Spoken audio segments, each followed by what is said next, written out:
Hello, this is Bill Andrews, and in this short presentation I'm hoping to review everything that we discussed towards the end of the meeting on Friday, and that this will be of benefit to Jonathan, who needed to leave for the train, and for Bernadette, who wasn't able to come to the meeting anyway.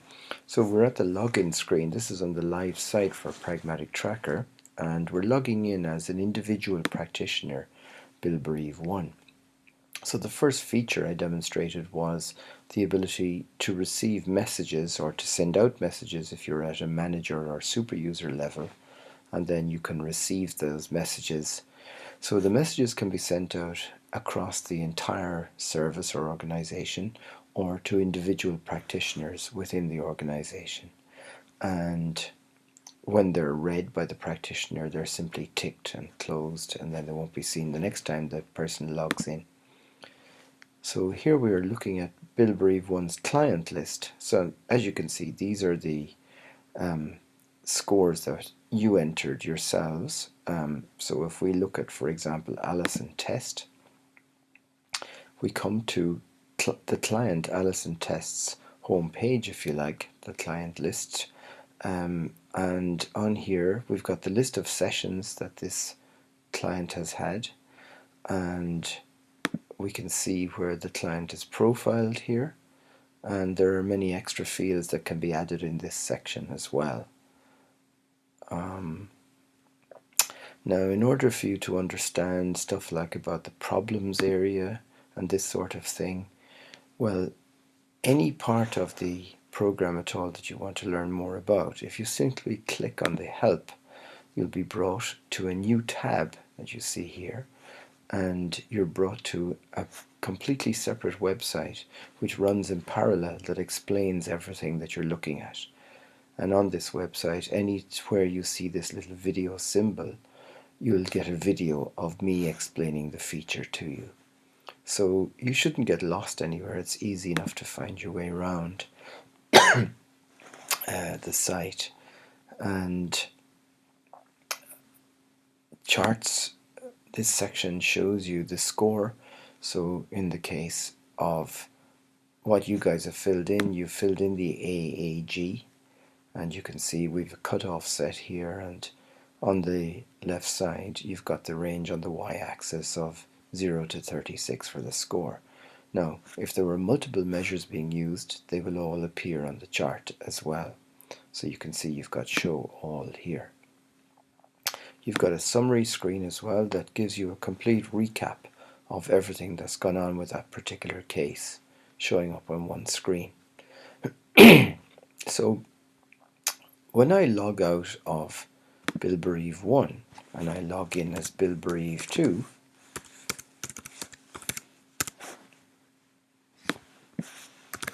let's just do this here. So now you can see that there's a message from the manager M1 to Bill Bereave 2 and also to everybody. So there's an individual message to actually Bill Bereave 2 here, to this particular practitioner, but then there's a generic message that's gone out to everybody as well. So when Bill Bereave 2 looks at his list, he's got a different group of practitioners on here, a different group of clients here, and obviously he can't see, or she can't see, what's on Bill Bereave 1's list. However, when manager logs in,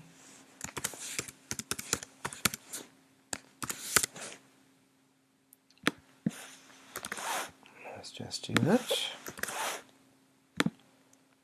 So the manager has a message that in fact he or she sent out to all of his team or her team, and which she can see herself as well.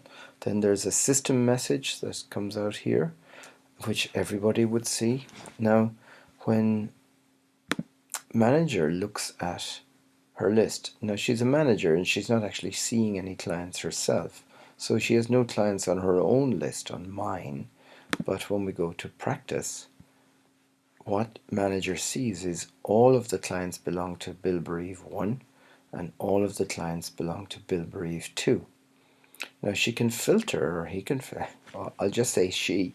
So if I click on Bill Bereaved 2, it reduces the list then down to just the clients belong to Bill Bereaved 2. If we take that filter off and we go to Bill Bereaved 1, it reduces the list to the clients on Bill Bereaved 1. Now, above that again, we have this. So this is the manager level. Now above that again, oh, and just to show you in here, this is the message section where the manager can create messages to send out to whoever it is. They select all, or as you can see here, these are the 2 practitioners in that practice. So there might be 20 practitioners, and the message can go out to everybody. Now, of course, at the super user level, I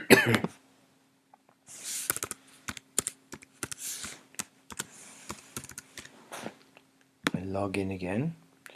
Now, at the super user level, this super user Bill has no clients of his own, and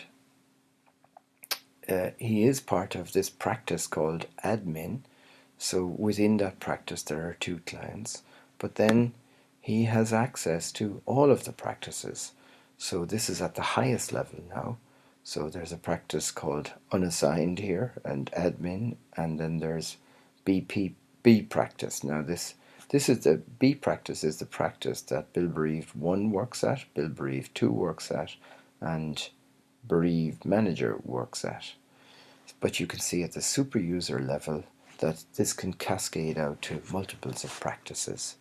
And once again, at this level now, the super user can filter down to that particular practice, and everything changes, of course, as you filter down. So you get the reviews of the number of clients in that practice, etc. over here.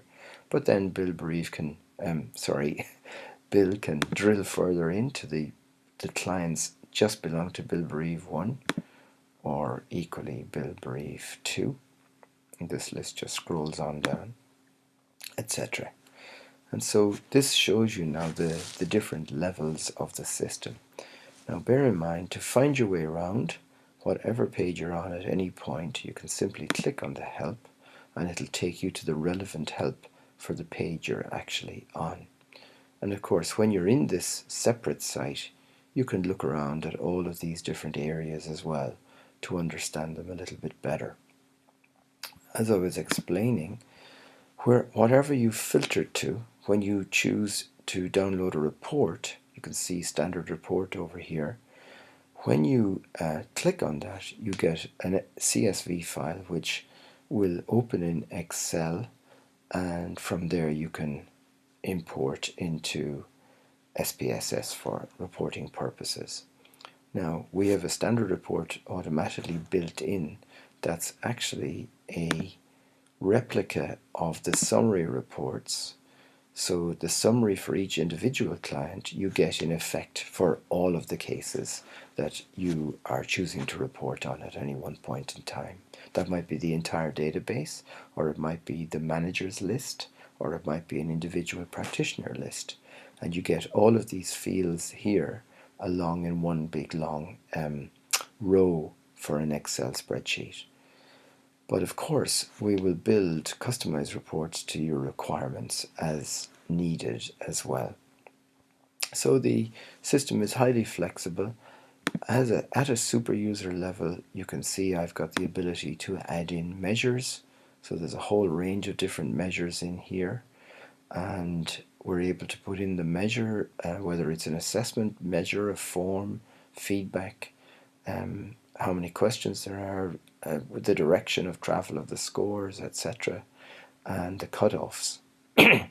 And not alone that, we can associate particular measures with particular users. So, for example, with Bill Bereaved 1, Bill Bereaved 1's, or this manager here, the particular measures, you can see this manager has no measures selected, but they could all be selected, or individual measures. So this means you can be very specific in your profiling of different types of workers in an organization with what you want them to be able to see in terms of which measures they're going to use with the caseload that they're particularly working with.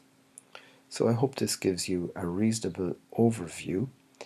There was some discussion about the components, and because we have the ability to build measures from scratch, the added layer of complexity of building components within a measure was a step too far for us. Where we're at the moment is not to say that it can't be done, but of course anything that requires considerable development work is always going to add on considerably more to the cost of a new installation. It's inevitable that there will be some development work pretty much with every installation, but it's a question of rationalizing it and working within budgets, etc. But there is always the art of the possible, so we can discuss all these things further down the track. But I hope this helps to give you an overview of Pragmatic Tracker. And just a last thing to say is, if you go to the Pragmatic Tracker website, just pragmatictracker.com, on this site here, you can troll your way around through this site, and you'll find a host of information relating to every feature of the site, etc. And you can see, in fact, from here on this features, if you go to help, it takes you to the help pages, and you can simply go through and it takes you back to this help site again. So there's a vast amount of information available to you there. So best of luck on your journey around Pragmatic Tracker, and please come back to us with any questions you have. Thank you very much.